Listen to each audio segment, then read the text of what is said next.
Okay. Good morning. This is Karen with newclevelandradio.net. And today, one of my very special PR firms has responded and sent us a wonderful guest. So EMPKT PR has sent us Oliver Hauser. And Oliver, it looks like this little bio that they sent me, that there's got to be so much more about you because you've won so many different awards. And I'm sorry, but I don't think I've seen you in Cleveland, have I? No, actually, you haven't. Although I write musicals and I was thinking of setting one in Cleveland.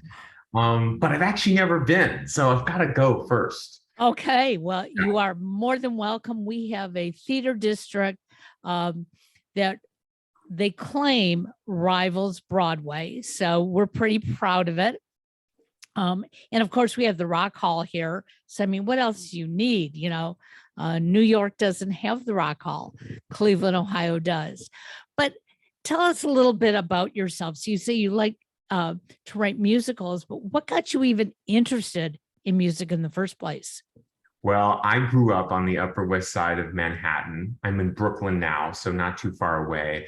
And my parents brought me to Broadway shows as a kid, and I fell in love with theater really early.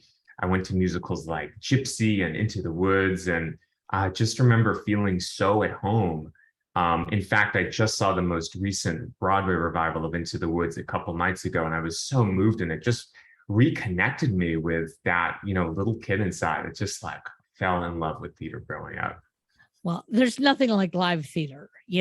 I know many of us, especially since the pandemic, are now sitting in front of our widescreen TVs or our phones watching Netflix or something like that.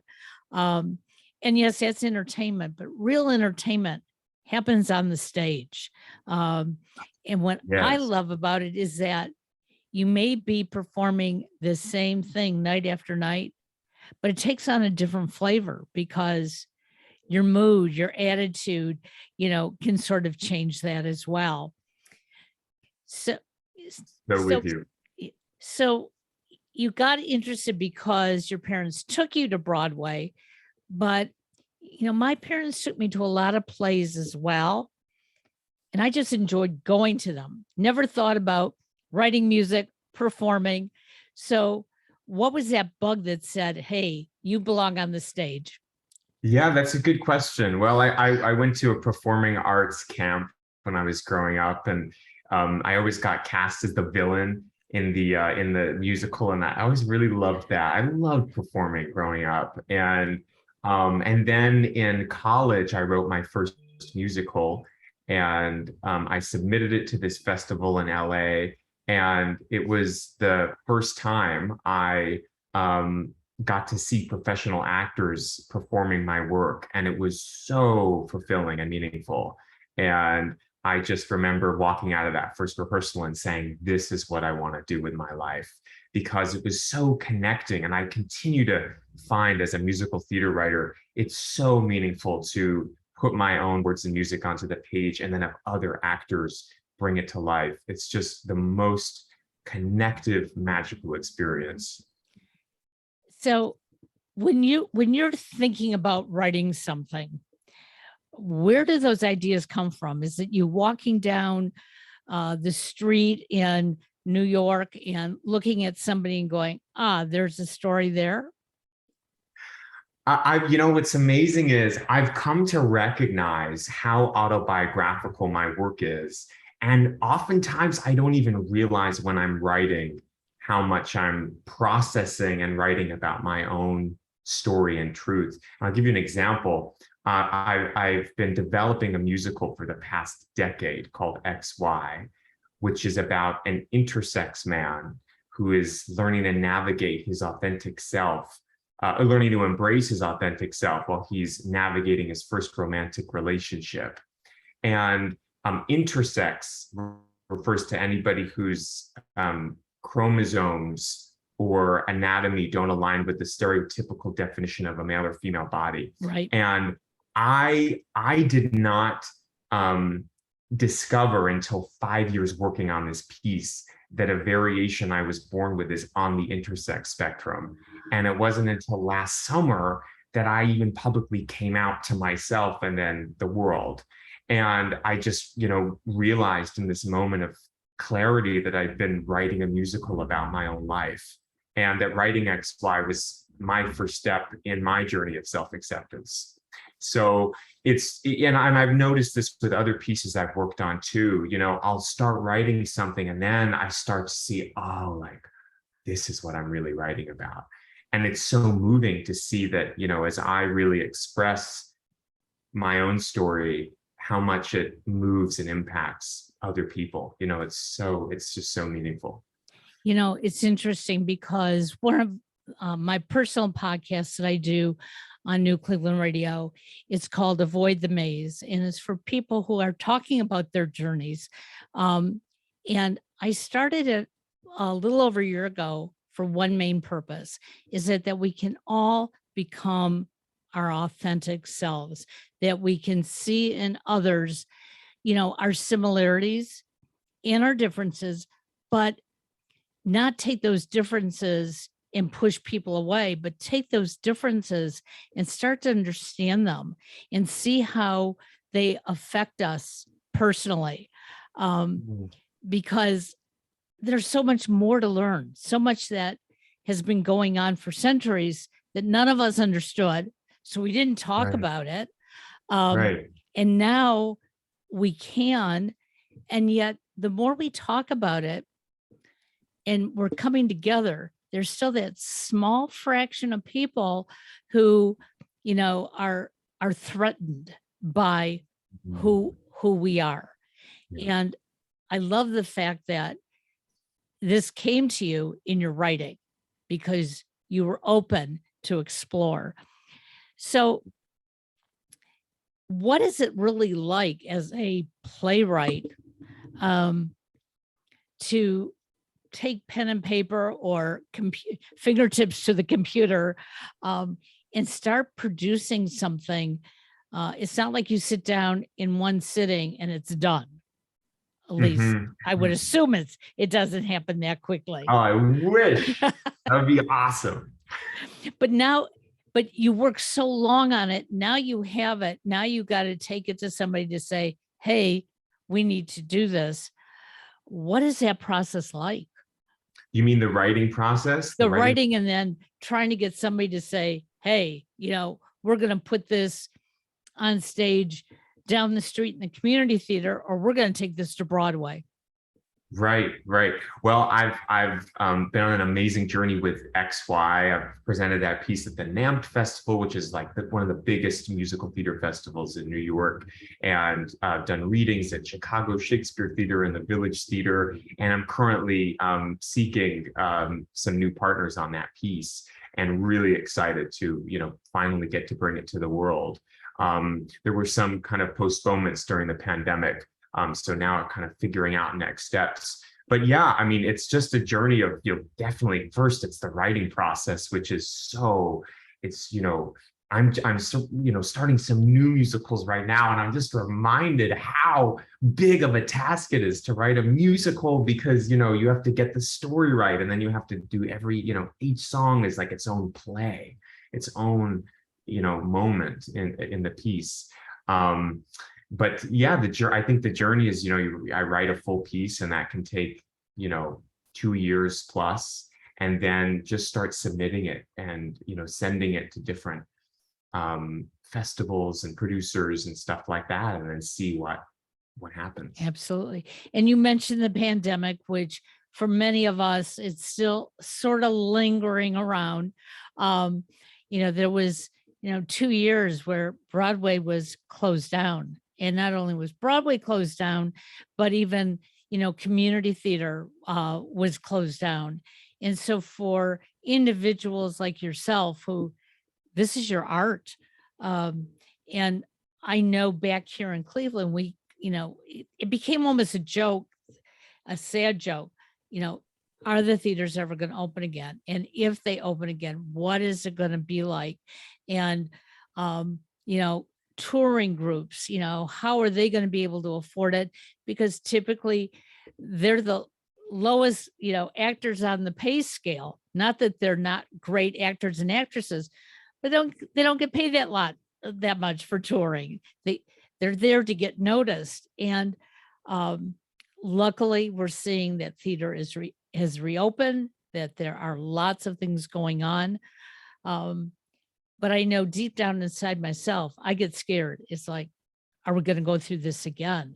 Mhm, mhm, So I mhm. want our listeners to understand that, you know, Oliver may be working really hard on something, but we've got to support you and others like yourself, because you bring us joy when we go to the theater and see a musical. Thank you. Yeah.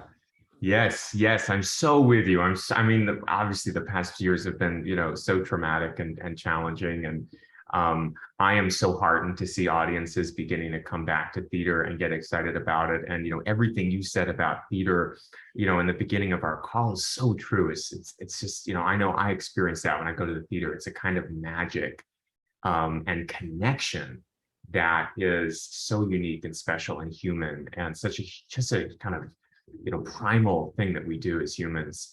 Absolutely. So I'm also really, you know, hopeful and excited about theater returning, and getting to see more theater and create more theater. So when you're creating a musical, obviously you're creating music, songs. Um, I'm assuming some sort of movement to go with them so that they do tell the story. Um, my husband and I, right at the opening of theaters, we went and we saw the play Waitress, and um, and it was a one night performance. This group was going place to place only for one night, and that is all song and dance. And as I was listening to it, uh, the sad part was the theater that they were in has one of the best acoustical systems in the country, and yet the person who was doing the soundboard, everything was askew, and all I could hear were the high pitches of the song, of all the songs. Mm. And my husband the same way. And we were asking people around us, do you understand what they're saying? And they said no, that they wish that there were cue cards that we could have read the words.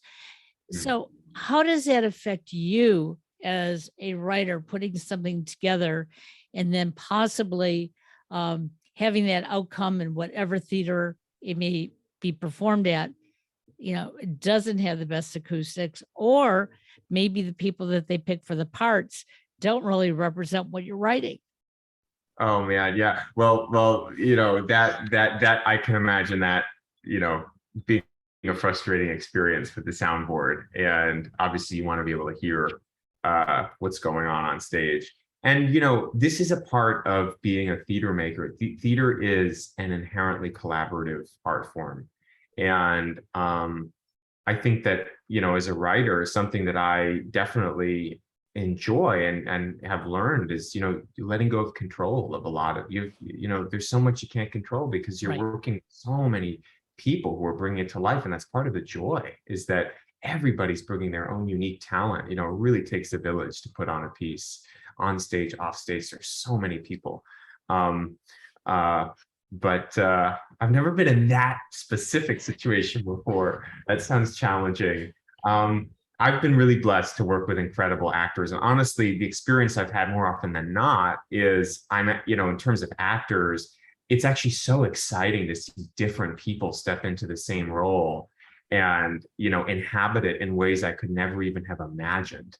You know, that's one of the gifts of being a writer, is I create something, but then all the, you know, actors bring their own lives and worlds to it. And that's just so dynamic and exciting. And I'm sure that is. And this was only one bad experience I've had, and I can't tell you how many times I've been to the theater. So, and again, you know, it was the pandemic was just opening up the doors for us.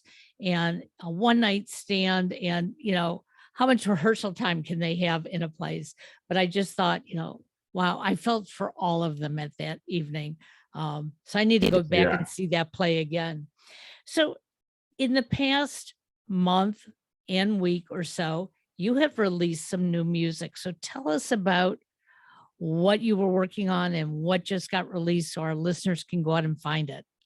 Oh yeah, I'm so excited. I just released my debut singer-songwriter EP on June 24th, and it's on all streaming services like Spotify and Apple Music and anywhere that you get your music. And this is a collection of my most personal songs that aren't from musicals, but just are inspired by my own journey of learning to discover who I am. You were talking about getting in touch with our authentic self. And this album totally is born from that journey, specifically through my romantic relationships of the past few years and how they have helped me understand what love is, what it isn't, and who I am. And I'm just so excited to bring these songs to the world and share them. So what's the name of the EP so we can find it? It's self-titled, so it's my name, Oliver Hauser. How do you love that? Well, that's going to be easy to find.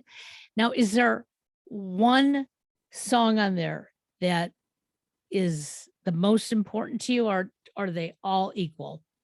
They're all really special to me. There's one song in particular that just I'm proud of and that continues to resonate. Since I wrote it a few years ago, it keeps taking on new meaning in my life, and it's called Wrong Mountain. And I'll for anyone listening, I'll let you go listen to it and take away your own impressions. For me, that song is so much about it's a song about how we have to go up the wrong mountain in life to discover what the right mountain is, and that's just a part of life. And it can be a difficult thing to reconcile, to realize that we need to make mistakes to grow. But certainly you're nodding, you're like well, exactly, because that was one of the reasons I started the podcast Avoid the Maze. Is there are certain things we can't avoid, and we should be looking for those things, but we are going to walk into walls. We're going to start climbing a ladder, a mountain, and find ourselves slipping backwards. But if we recognize what we're doing and why these things are happening, that's what makes us successful. Because then we can say, you know what, to climb the mountain, I have to wear hiking boots. I can't go in my flip-flops, because if I do, I'm going to get hurt. Okay. Right. And recognizing those things and having the ability personally to say, I'm going to make a change because that's what I want to do. Or to say, you know what, it's not important to me. I don't want to wear hiking boots. I'm never going to wear them. And so I guess I'm not going to climb that mountain. And that's okay. We don't have to do everything that we set out to do. But we need to be aware of what's happening in that journey. And obviously that's what you're talking about in your music. Totally. Yeah, I really, really appreciate that. And, that's really it. It's, what do we do with our experiences? That's what really, I think, defines us, is not what happens to us, but, how we grow as a result. And you also, mentioned that the music and songs change over time.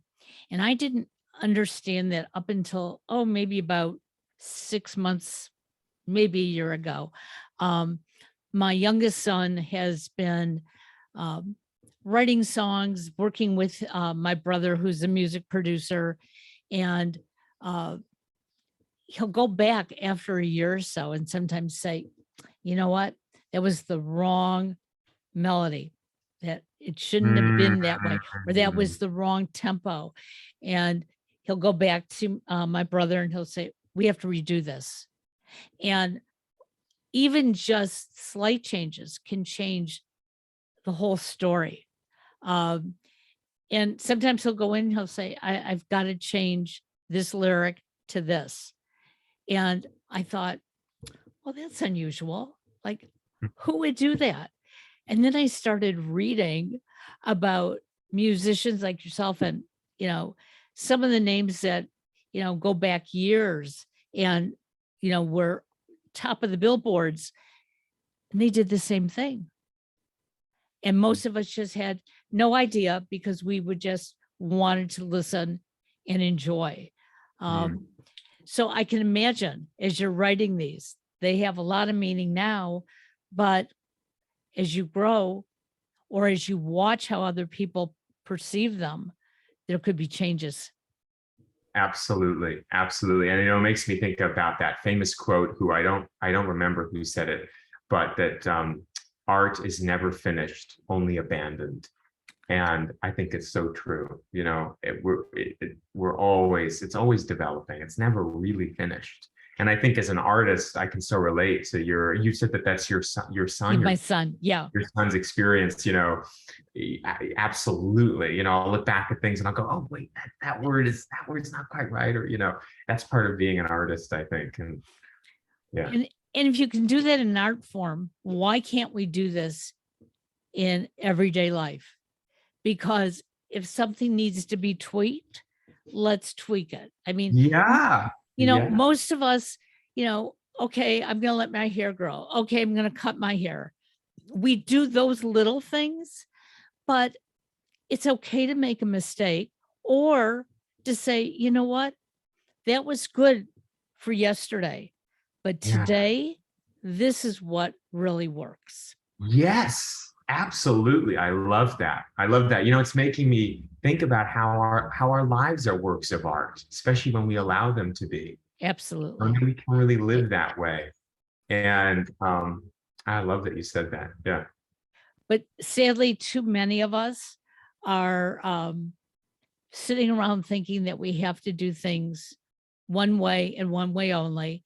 And especially before the pandemic, many of us were doing that. Okay. Yeah.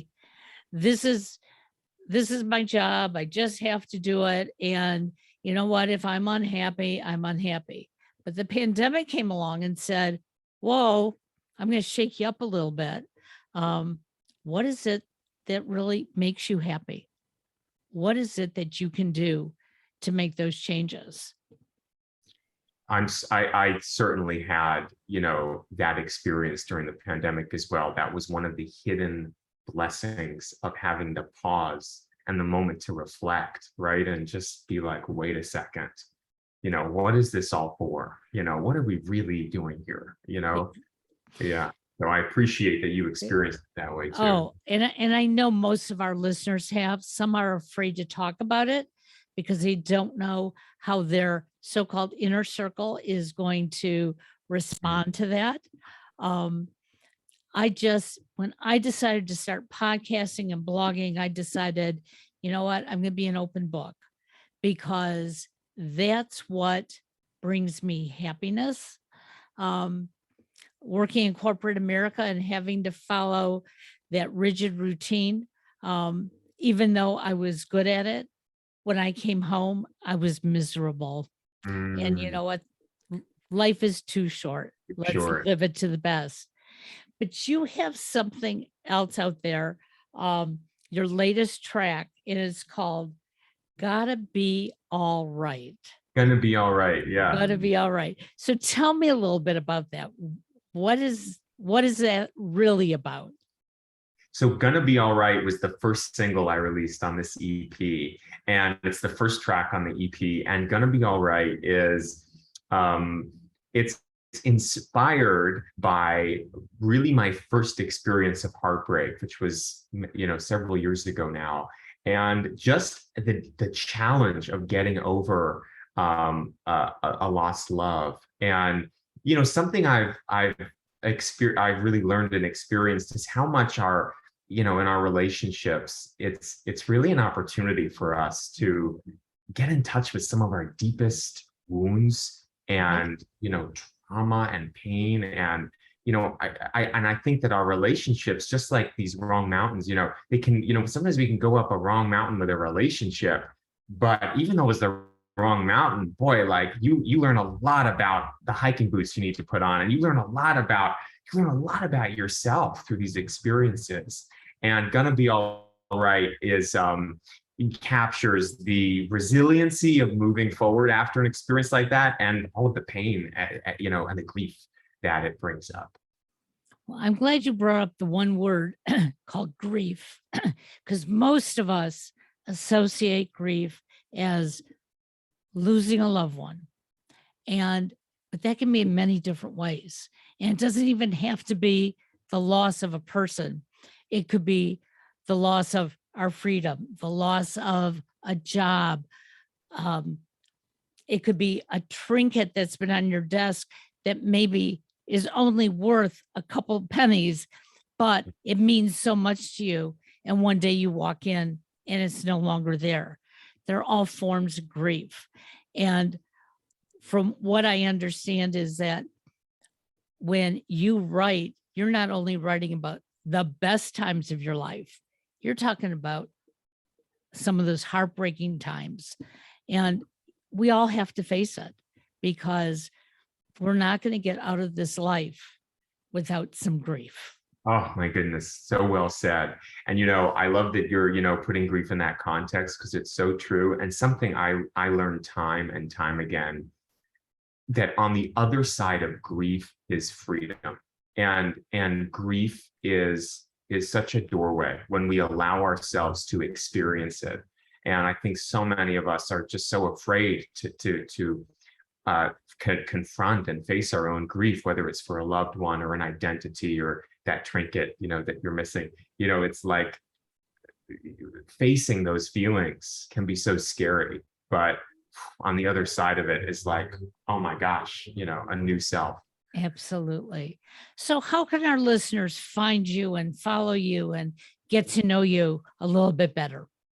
Well, you can go to my website, which is my name, Oliver Hauser, and my last name is spelled Houser, like house with an R.com. And you can sign up for my newsletter there, where I send out like monthly updates and new music and exclusive stuff like that. And my EP is available wherever you stream music. So Spotify, Apple Music, Amazon, you can find it everywhere. And it's my name, Oliver Hauser. And for all of you listening and you're saying, oh, he was talking so fast, I missed it. Don't worry. It's in the show notes, because we want to make sure that you follow Oliver Hauser. And I'm hoping that your play gets on Broadway and that you take it on the road and it comes to Cleveland as well. That would be Wouldn't that be amazing? I would love that. And when it does, I'm going to let you know. I appreciate it. Have a wonderful day, Oliver. Best of luck, and we'll talk soon. Take care now. Thank you. Bye-bye. Bye.